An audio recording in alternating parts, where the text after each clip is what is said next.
কি রে, তোর পাখি কথা বলে? হ্যাঁ, বলবি তো, তোর পাখি কথা বলে? ননু বলে না দিদি বলে? দিদি বলে না ননু বলে?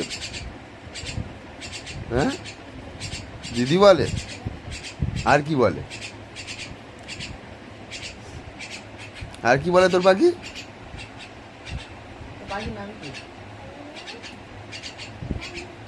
পাখির নাম মিঠু। বাবা,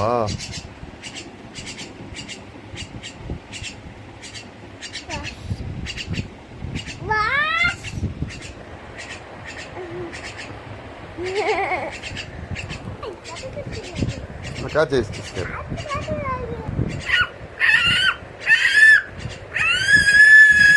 হ্যাঁ, তোর পাখি নাকি? সরিয়ে দে না আস্তে করে। মিঠু, আস্তে করে সরা।